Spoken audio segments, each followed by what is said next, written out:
In our last video, Liz Tells 5301 says, awesome video. Thanks, Liz. I haven't cut back my plants yet this fall. I'm in Houston.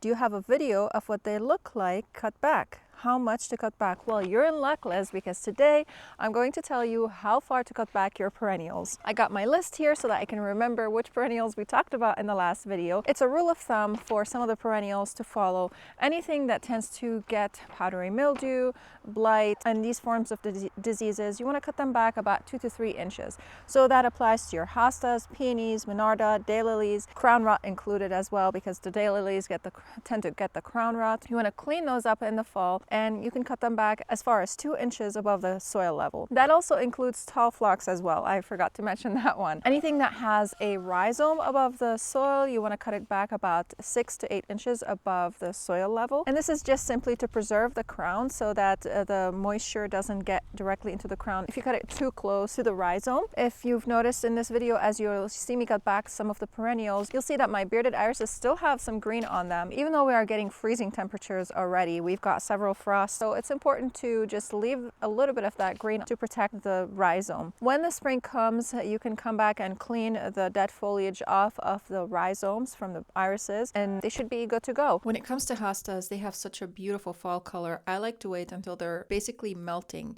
and I take my rake and I just rake them out. It's the easiest way. I don't have to even worry about how far to cut them back or anything, because you're not going to see anything after you're done raking.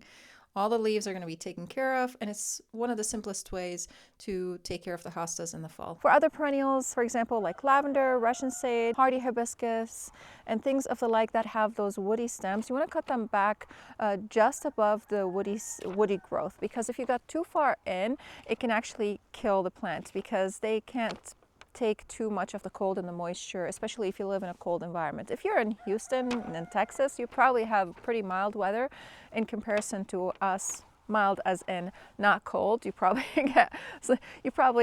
struggle more with the heat than we do over here, but because of that, you're probably able to cut some of those perennials a lot farther back than we are over here.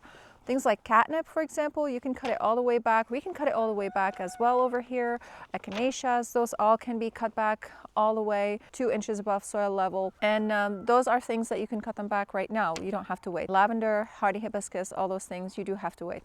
If you want to know more about the plants that you should cut back in the fall, you should go ahead and watch this video. Also, it would be really helpful if you guys hit that subscribe button and comment below, because YouTube does not push our videos unless you guys are liking the videos, subscribing, and commenting. So please do that so that we can be discovered and so that more people can learn about gardening. And you might find one of your comments in one of our videos. Thank you so much for watching, and I'll see you again in the next video. Bye!